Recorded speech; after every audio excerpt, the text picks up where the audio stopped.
आज मेरा बिलीव है कि आप जो वर्ड सुनेंगे आपकी लाइफ सेम नहीं होगी। तो आज से एक टीचिंग की शुरुआत मैं आपके लिए कर रहा हूं। ये टीचिंग मोस्टली मैं बाइबल कॉलेज में अपने देता हूं, लेकिन वहां पे बहुत डिटेल में होती है। तो थर्सडे मैं वो ही देने की कोशिश करूंगा, लेकिन चाहे हम उतनी डिटेल में ना जा सकें, लेकिन वो इतना होगा कि आपकी लाइफ जरूर बदल जाए। हमें ये समझने की जरूरत है कि जो कुछ आपको चाहिए वो सारा कुछ इस पवित्र बाइबल में मौजूद है।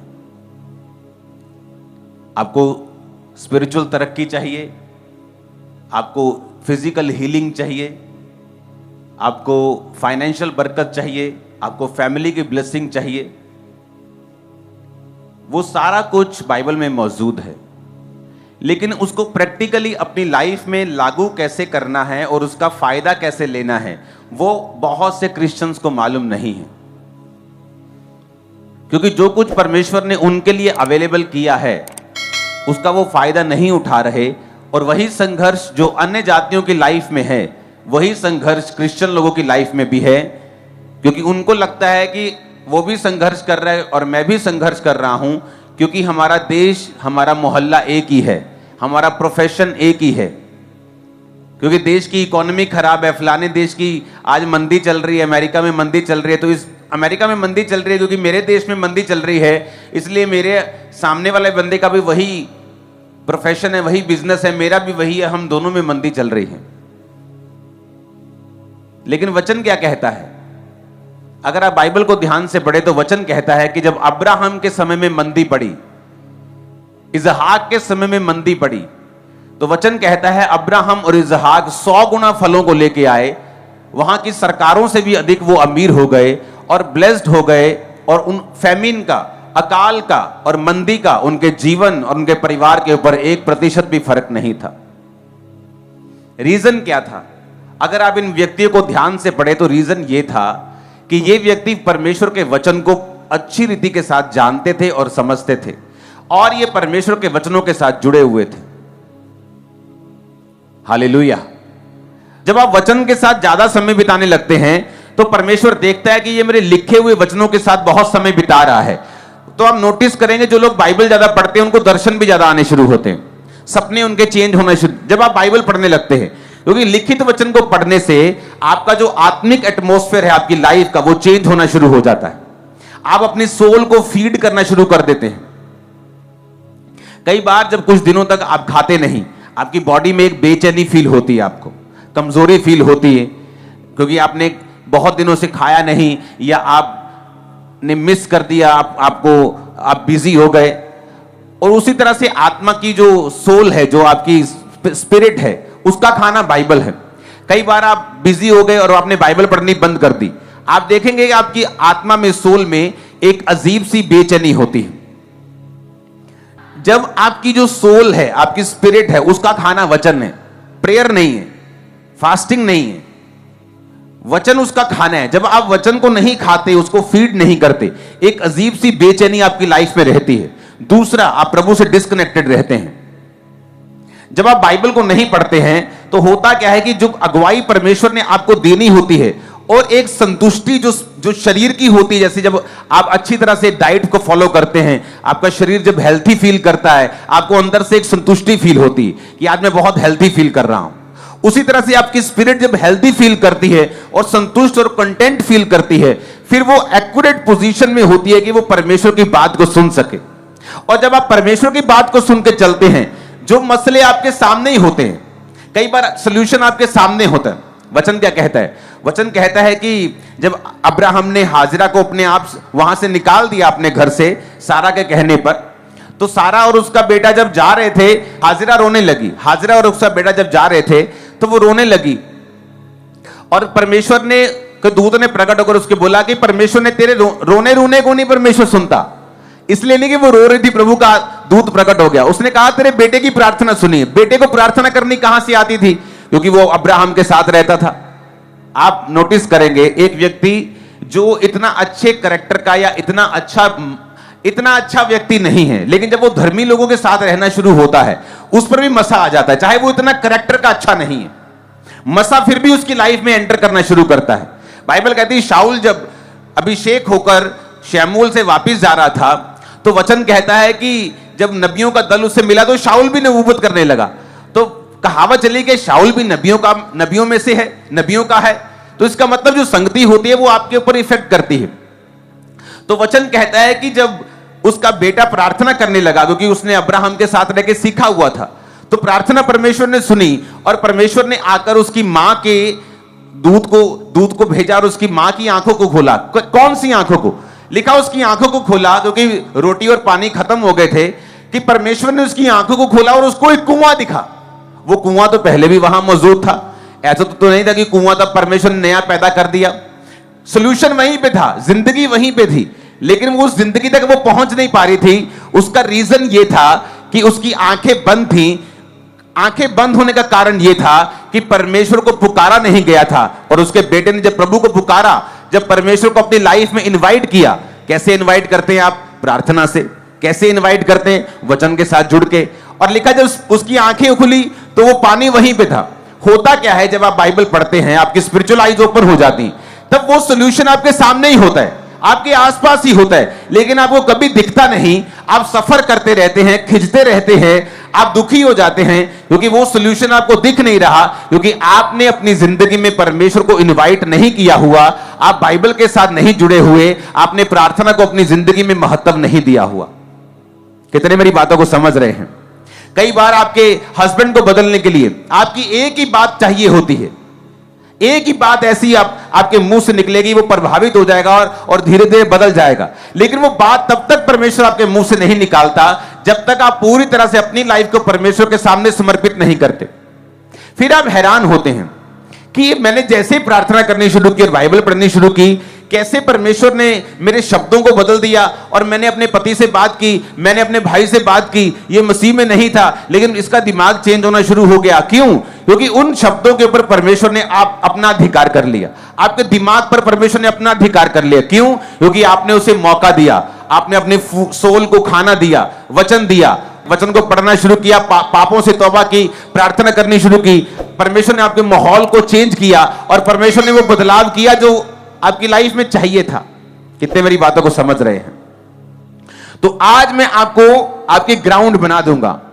और आपने नोटिस किया होगा कि डिलीवरेंस वीक्स जो पिछले साल हुए थे, अब तक उनकी टेस्टिमनीज को हम पाते हैं कि मेरे घर में 20 साल से शराब था, मेरे घर में 15 साल से शराब था, मैं डिलीवरेंस वीक्स के दौरान आया था और मेरी लाइफ चेंज हो गई। मैं आपको बता रहा हूं, अब वही थर्सडे आ चुके हैं, आपकी लाइफ कभी सेम नहीं रहने, कभी इन जीसस ने, मैं आपको बता रहा हूं। तो आज हम स्टार्ट करेंगे पहला राजा 17 बाब उसकी 1 आयत से। उसमें लिखा हुआ है, तिशबी एलिया जो गिलाद के परदेशियों में से था, उसने अहाब से कहा, इज़राइल का परमेश्वर यहोवा जिसके सम्मुख मैं उपस्थित रहता हूं, उसके जीवन की शपथ, इन वर्षों में मेरे कहे बिना ना तो मेह बरसेगा ना औस पड़ेगी। तब यहोवा का वचन ये उसके पास पहुंचा, यहां से चलकर पूर्व की ओर जा और करीत नामक नाले में जो यरदन के पूर्व में है छुप जा, उसी नाले का तो पानी पिया कर, और मैंने कौओं को आज्ञा दी है कि वो तुझे खिलाएं। यहोवा का ये वचन पाकर वह यरदन के पूर्व में करीत नामक नाले में जाकर छिपा रहा, और सवेरे और सांझ को कौवे उसके पास रोटी और मांस लाया करते थे, और वो नाले का पानी पिया करता था। यहां पर पहली आयत मैं फिर से आपके लिए पढ़ूंगा। उसमें लिखा है तिशबी एलिया। तिशबी यानी उसके बैकग्राउंड का, जैसे तिशबी लोग, पहाड़ी लोग, हम बोलते हैं इजरायली लोग, हां ऐसे नाम था उस तिशबी एलिया कि नेपाली लोग ऐसे। तो तिशबी एक एरिया का नाम था कि तिशबी एलिया जो गिलाद के प्रदेशियों में से था, उसने अहाब से कहा। सीधी एंट्री होती है एलिया अहाब, यानी एक प्रभु का दास, दूसरा उस देश का राजा, इज़राइल का राजा और परमेश्वर का नबी। इधर प्रभु का नबी खड़ा है, इधर इज़राइल का राजा खड़ा है। पहला राजा 17 से पहले एलिया का जिक्र कहीं नहीं आता। जैसे मैं बाइबल कॉलेज में पढ़ाता हूं कि हम ऐसे जनों को पढ़ेंगे बाइबल में जिनसे परमेश्वर ने डायरेक्ट बात की है बोलकर, कि ऐसे ऐसे कौन कौन से जन हैं जिनसे परमेश्वर ने डायरेक्ट बोलकर बात की है। तो बात तो परमेश्वर ने कैन से भी की है, जिसने अपने भाई को मार दिया था। लेकिन हम उन लोगों को पढ़ेंगे जिन लोगों से परमेश्वर ने बात की है और उन्हें एक डिवाइन असाइनमेंट, एक होमवर्क, एक काम, एक बुलाहट दी है। फिर उन लोगों से परमेश्वर ने बात क्यों की है, क्या खासियत थी उन लोगों में? क्या वो आसमान से चुने हुए लोग थे? क्या पहले से चुने हुए लोग थे? क्या पहले से ही ऐसे चुना गया था जब वो पैदा हुए कि इनसे मैं बात करूंगा? क्या ऐसा था या कोई और कारण था? अगर हम मरियम को पढ़ें जिससे परमेश्वर ने डायरेक्ट बात की थी, तो बाइबल कॉलेज में तो उसे डिटेल में पढ़ाया जाता है क्योंकि वहां घंटों होते हैं, लेकिन आपको मैं पढ़ाऊंगा लेकिन कुछ कुछ हिस्सा, लेकिन आपको समझ सारा आ जाएगा। तो बाइबल में लिखा है जब मरियम से परमेश्वर ने बात की तो मरियम ने एक बात बाइबल में लिखी है। उसने कहा परमेश्वर ने जब उसको गर्भ धारण हो गया, जब उसने बात सुन ली दूध की और एक्सेप्ट कर लिया कि मैं यीशु मसीह को पैदा करूंगी, कुंवारी रहकर भी उसको डर नहीं था कि उसका पति जो होने वाला है, उसकी सगाई हो चुकी थी, वो क्या कहेगा, समाज क्या कहेगा। तो बाइबल कहती है, उसने बाइबल में लिखा है कि परमेश्वर ने मेरी दीनता के ऊपर दृष्टि की है। तो मरियम ने उन वचनों में बताया है कि उसकी लाइफ में ऐसा क्या था कि परमेश्वर ने उसको चुना धरती ऊपर कि उसके द्वारा प्रभु यीशु मसीह का जन्म हो। पहली बात थी कि वो कुंवारी, असली कुंवारी थी, नाम की कुंवारी नहीं थी। उसने बाइबल कहती कभी भी किसी पुरुष के साथ कोई संबंध नहीं बनाया था। सेकंड, वो दीन थी। लिखा परमेश्वर ने, उसने लिखा कि परमेश्वर ने मेरी दीनता के ऊपर दृष्टि की है। तो जब भी बाइबल में हम किसी के ऊपर परमेश्वर की ग्रेस को देखते हैं तो ये सिर्फ एक तरफा मामला नहीं होता, सिर्फ एक तरफा नहीं होता कि परमेश्वर ने उसको चुन लिया है।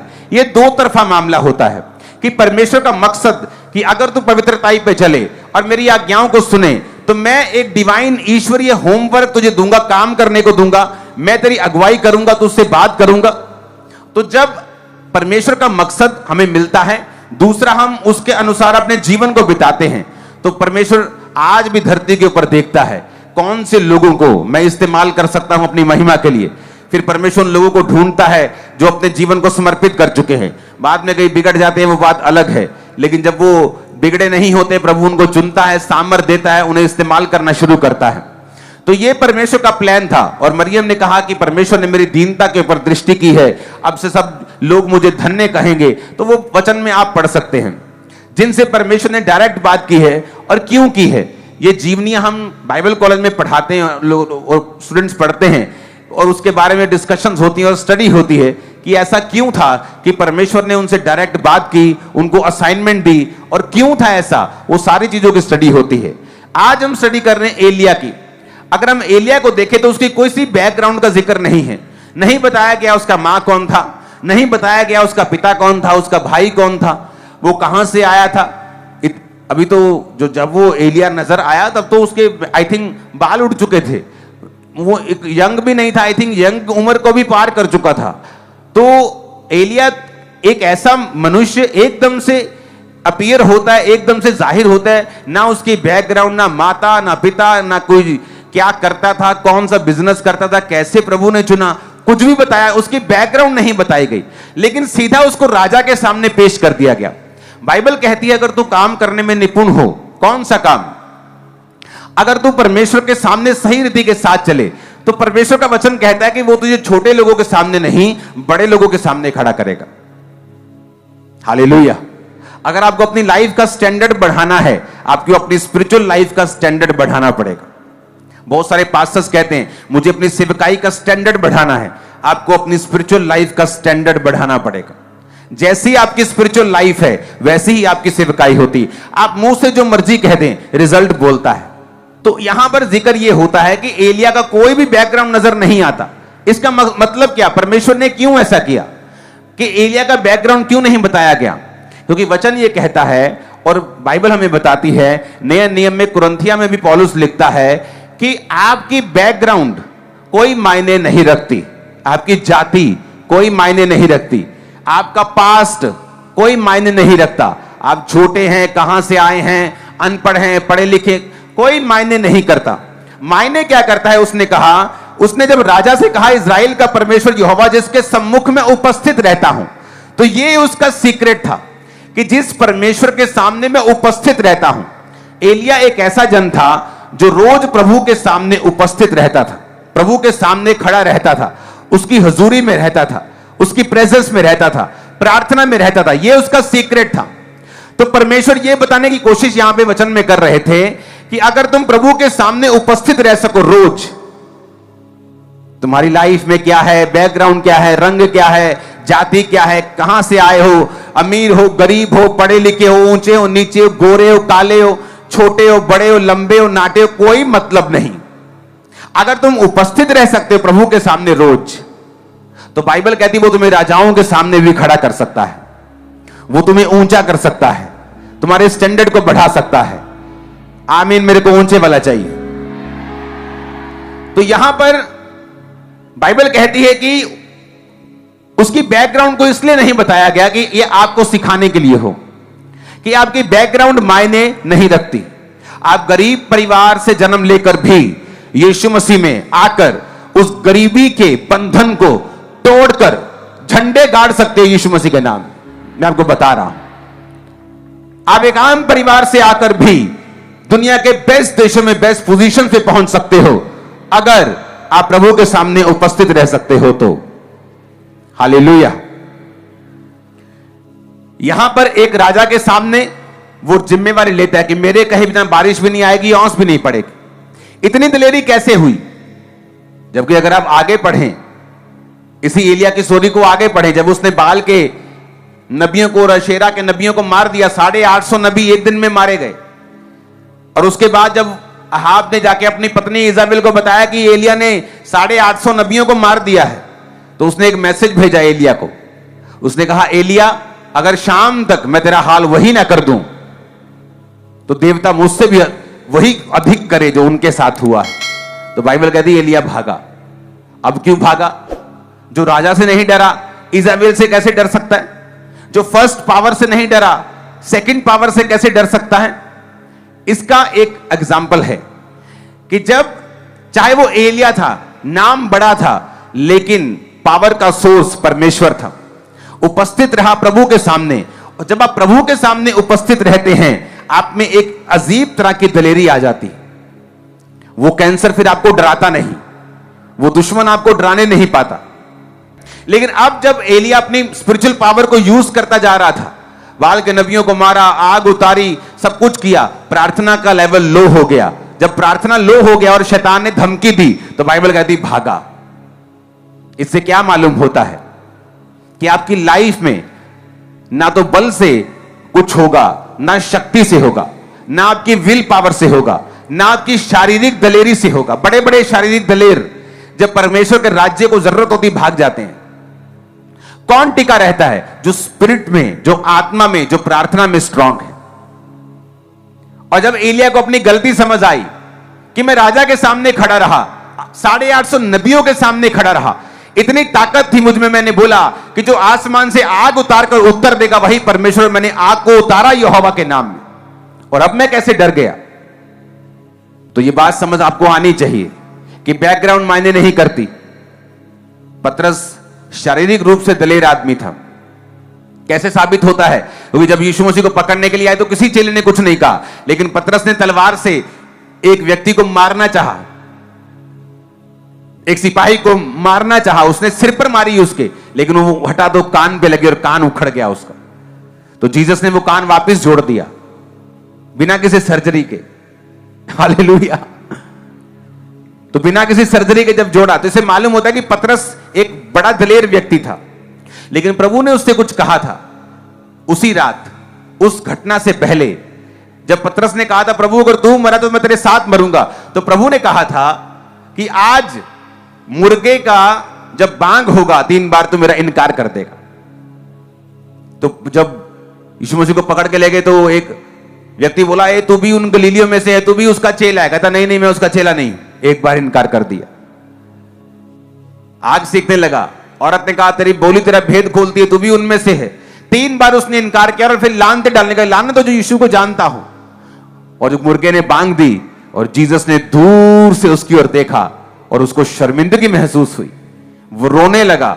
उसको याद आया कि कि मैं चाहे जितना मर्जी शारीरिक रूप से दलेर हूं, लेकिन प्रभु ने जो मुझसे कहा था कि प्रार्थना कर, ऐसा ना हो कि तू परीक्षा में पड़ जाए।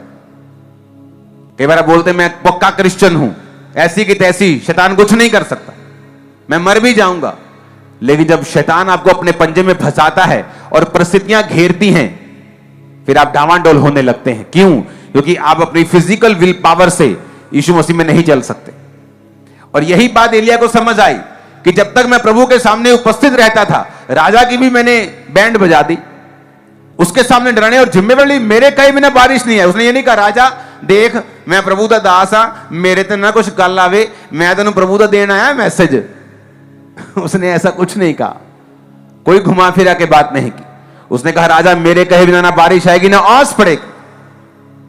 लेकिन वही एलिया जब उसकी पत्नी ने एक दबका मारा तो भाग गया वहां से।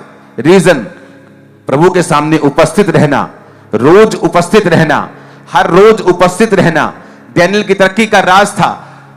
मौत आए, जीवन आए, बारिश आए, तूफान आए, प्रॉब्लम आए, दुख आए, सुख आए, लेकिन दिन में 3 बार यरूशलेम की खिड़कियों को खोलकर वो प्रार्थना और धन्यवाद करना छोड़ता नहीं था। ये आपकी लाइफ का सीक्रेट है। मेरी बाइबल स्टडी का आपको कोई फायदा नहीं होगा अगर आज का वचन आप नहीं फॉलो करेंगे। तो अगली बाइबल स्टडी जो होगी वो तभी आपकी लाइफ में काम आएगी अगर आप इन बेसिक्स को फॉलो करेंगे। तो आपकी लाइफ में पाप नहीं होना चाहिए, आपकी लाइफ में बाइबल स्टडी होनी चाहिए, बाइबल पढ़ना होना चाहिए, तीसरा आपकी लाइफ में प्रार्थना होनी चाहिए। अगर ये तीनों चीजें आप अपनी लाइफ में कंप्लीट करते हैं, फास्टिंग के साथ हफ्ते में 1, 2, 3, लेकिन जब स्पेशल बोली जाती हैं तो आपको पूरी करनी है। उसके बाद जब आप फिर चलेंगे और प्रार्थना करेंगे और आप थर्सडे की और संडे की बाइबल टीचिंग को लेना शुरू करेंगे, प्रभु आपसे बात करेंगे, छुटकारे की ओर आपको लेके जाएंगे, आप छुटकारे की ओर चल पड़ेंगे और इसी साल छुटकारा आपके हाथ में होगा। और मेरे को आमीन ऊंचे वाला चाहिए। मैंने छुटकारे को होते देखा पिछले डिलीवरेंस मीटिंग्स के दौरान। बहुत बड़ी बड़ी गवाहियां, सरकारी पदों पे लगे हुए बड़े ऊंचे ऊंचे पदों के लोग, किस तरह से परमेश्वर ने उन दिनों के दौरान उनको चर्च में भेजा, उनको डिलीवर किया और डिलीवरेंस की शुरुआत उन दिनों से हुई और आज वो डिलीवर हो रहे हैं कंप्लीटली और आगे बढ़ते जा रहे हैं। स्टेप बाय स्टेप परमेश्वर उनको आगे लेके जाता जा रहा है। वो उन डिलीवरेंस वीक्स के कारण था। अब फिर से वो ग्रेस आपकी लाइफ के ऊपर आएगी। आप बाइबल टीचिंग को सुनेंगे, गहरी बाइबल स्टडी को लेंगे, प्रार्थना को रिसीव करेंगे, मास प्रेयर को रिसीव करेंगे, ले हैंड को रिसीव करेंगे, ऑयल को रिसीव करेंगे। आपकी लाइफ सेम नहीं रहने वाली। स्पिरिचुअल फीस्ट शुरू हो चुके हैं। आप खुल के आत्मिक खाने को खाओगे और मजबूत हो जाओगे। आमीन। मेरे को ऊंचे वाला और खड़कने वाला चाहिए। हालेलुया। यहां पर हमें यह बात समझ आ गई, ना बल से ना शक्ति से। प्रभु की प्रेजेंस में नहीं रहेंगे तो चाहे जितने मर्जी टैलेंटेड हो, गिफ्टेड हो, चाहे आत्मिक वरदान हो, चाहे शारीरिक स्किल्स हो, वो किसी काम के नहीं है। क्योंकि वो चार्ज हमें रोज अपना करना पड़ेगा और प्रभु के सामने उपस्थित रहना पड़ेगा अगर हम चाहते हैं कि हम उस लाइन में बने रहें जो परमेश्वर के द्वारा निर्धारित की गई है। इसके आगे हमें यह सीखने को मिलता है कि प्रभु ने उससे कहा कि पूर्व की ओर जा और करीत नामक नाले में जाके जो यरदन के पूर्व में है छुप जा। अब एलिया को यह बात मालूम थी कि जब मैं राजा को यह धमकी दे दूंगा कि मेरे कहे बिना बारिश ओस नहीं पड़ेगी, हो सकता परसों चौथ बारिश हुई हो, सब जगह जब उसने बात की हो सब जगह इतनी ऊंची ऊंची घास हुई हो, तो राजा को लगा ये बेवकूफ सा आदमी, ये एक फकीर सा आदमी लग रहा है, ये क्या करेगा। लेकिन वचन कहता है जैसे ही एलिया के मुंह से वचन निकले मौसम बदला और ड्राई होना शुरू हुआ। और परमेश्वर को मालूम था कि जब मौसम ड्राई होना शुरू होगा राजा को गुस्सा आएगा और ये एलिया को ढूंढने के लिए लोगों को भेजेगा। तो परमेश्वर ने उसको पहले ही बता दिया कि यहां से अब चला जा, तू अपने घर में नहीं रहेगा, अब यहां से करीत नामक नाले में जा और वहीं छुप कर रहे। लिखा है जहां से चलकर पूरब की ओर जा और करीत नामक नाले में जो यरदन के पूरब में परमेश्वर का छिप जा, वहां से चलकर उसी नाले का पानी तू पिया कर और कौओं को मैंने आज्ञा दी वो तुझे खिलाएं। अब एक बात यहां और समझने की जरूरत है कि जब एलिया परमेश्वर के वचनों को राजा के पास लेके जा रहा था तो उसने ये नहीं कहा कि प्रभु मैं ठीक है, मैं राजा को बोल दूंगा लेकिन उसके बाद क्या? थोड़ा प्लान तो बताओ। राजा वहीं पकड़ लेगा या क्या करना है? फांसी ना दे दे वो। अगर आप प्रभु से संपूर्ण चमत्कार को, और वो एक होता ना माइटी हैंड खुदा का, वो अगर देखना चाहते हो अपने सिर के ऊपर, आपको उसके ऊपर कंप्लीट भरोसा रखना पड़ेगा। कंप्लीट भरोसा। आप उससे नहीं कहते पहले मुझे योजना बताओ, इसके आगे क्या? आपको प्रभु कह सकता है जा अपने परिवार को बोल दे तू क्रिश्चियन हो चुका है, बपतिस्मा ले चुका है, आज से तेरा खुदाबंद यीशु मसीह। आप बोलेंगे प्रभु आगे क्या? मैं फिर लुधियाना में छुप जाऊं? प्रभु आगे क्या? अगर वो ये करेंगे घर से निकाल देंगे तो क्या होगा? इसका मतलब आप प्रभु के ऊपर पूरी तरह भरोसा नहीं रखते हैं। उसने पहले स्टेप लिया, उसको नहीं मालूम था आगे क्या होगा। जब स्टेप ले चुका, प्रभु ने कहा अब दूसरा कदम ये है।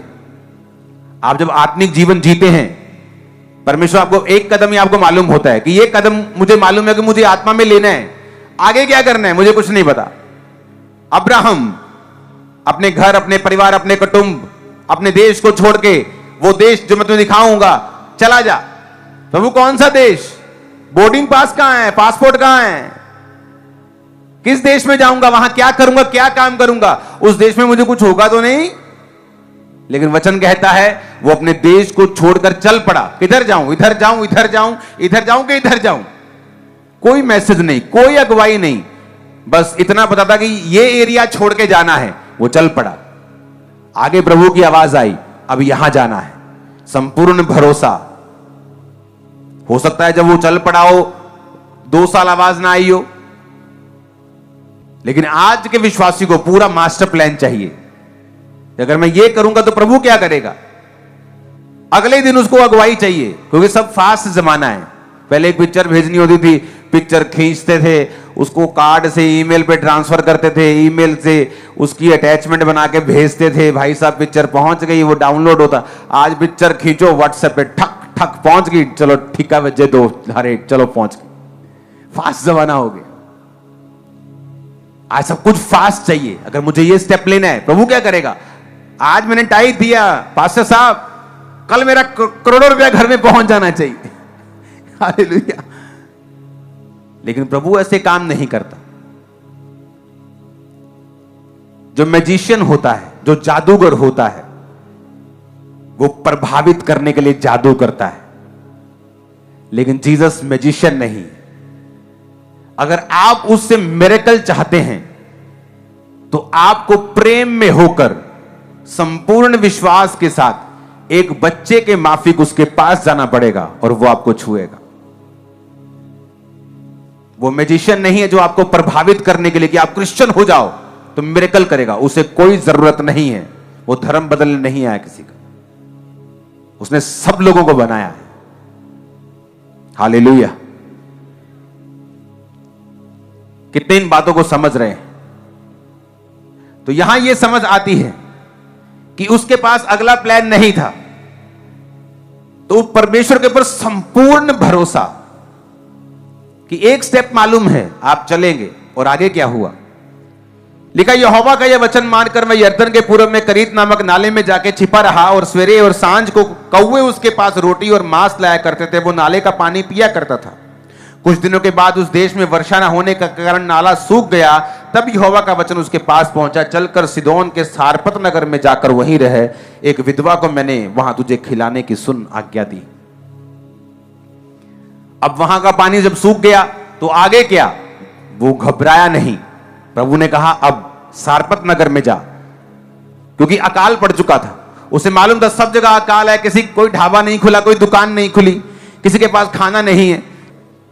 और यह दिखाता है कि वो संपूर्ण समर्पण में था कि एक स्टेप ले लिया। क्या? मैं जीसस को मानता हूं, अंगीकार कर लिया। प्रभु ने कहा 10 लोगों के सामने तो मेरा अंगीकार करेगा, मैं स्वर्गदूतों के सामने, पिता के सामने बोल दूंगा कि ये मेरा बेटा है। तू शर्माएगा, मुझे भी शर्म आएगी पिता के सामने, दूतों के सामने कहने में कि ये मेरा बेटा है, ये मेरी बेटी है। तू हिसाब से चलेगा, मैं भी हिसाब से चलूंगा। लेकिन जब हम परमेश्वर के सामने स्टेप लेते हैं, उस पर संपूर्ण भरोसा रखते हैं, एक बाप की तरह उसको अपना बाप मानते, उसकी शरण में जाते हैं और भरोसा रखते हैं कि अगर वो पहला कदम उठाने के लिए मुझे कह रहा है, तो समय आने पर दूसरा कदम उठाने के लिए मेरी अगुवाई करेगा, दूसरा कदम उठाने के बाद तीसरा कदम उठाने के लिए मेरी अगुवाई करेगा। इसे कहते हैं मेरी रोज की रोटी मुझे रोज दे। इसलिए प्रभु ने कहा प्रार्थना करो कि तुम्हारी रोज की रोटी तुम्हें रोज मिले। प्रभु ने ऐसा कभी भी किसी आज तक इस सेवक को खड़ा नहीं किया कि जिसे प्रभु ने बता दिया हो कि 20 साल बाद क्या होगा। मुझे बताया प्लान आने वाले कुछ सालों का। जब सेवा स्टार्ट हुई थी इतना पता था कि बहुत लोग होंगे, उसके आगे क्या नहीं मालूम, अगला स्टेप लोग हो गए, उससे अगला पहले नहीं बताया, जब हो गया अगला, अब अगले आगे क्या होने जा रहा है वो पहले नहीं बताया, अब बताया, उसके आगे क्या होगा मुझे मालूम नहीं। जब मैं समर्पित रहूंगा वो रोज की रोटी देगा और रोज जाहिर करेगा और रोज अगुवाई करेगा। आमीन। तो आज आपका बेसिक मैंने आपको दिया है। अपनी लाइफ में जाएं, प्रार्थना को कंप्लीट करें, बाइबल के साथ जुड़ें और रोज खुदावंद के सामने उपस्थित रहें, ताकि मैं भी वही वचन आपको दूं जो रेमा हो आप लोगों के लिए। क्योंकि जब आप लोग स्पिरिट में करेक्ट होके आते हैं, परमेश्वर मुझसे फिर वही वचन मुझे देता है जो आपको चाहिए होता है। हालेलुया। और मैं आपको एक बात प्रोफेटिकली बताना चाहता हूं, आपके मसलों का हल इसमें मिला हुआ है। और मैं आपको प्रोफेटिकली बता रहा हूं, ये अब मैं आपको बात या वचन नहीं दे रहा हूं सिंपल बोल के, अपना वचन नहीं, अपने बोल नहीं दे रहा हूं, मैं आपको प्रोफेटिकली बता रहा हूं कि आपके मसलों का हल इसी वचन के बीच में होगा। और मैं आपको बता रहा हूं आपकी लाइफ के 1 या 2 या 3 या 9 नहीं, सारे मसले हल होंगे। मैं आपको बता रहा हूं, मैं क्या कहा मैंने, सारे।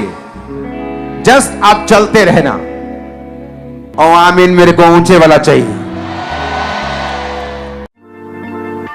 परमेश्वर के गहरे वेदों को परमेश्वर के दास के द्वारा जानने के लिए और ऐसी और नई वीडियोस को देखने के लिए हमारे YouTube चैनल को सब्सक्राइब करें और साथ में बेल आइकन को प्रेस करें, ताकि ऐसी और नई वीडियोस की नोटिफिकेशन सबसे पहले आप तक पहुंच सके। जुड़े रहें परमेश्वर की हजूरी के साथ। God bless you.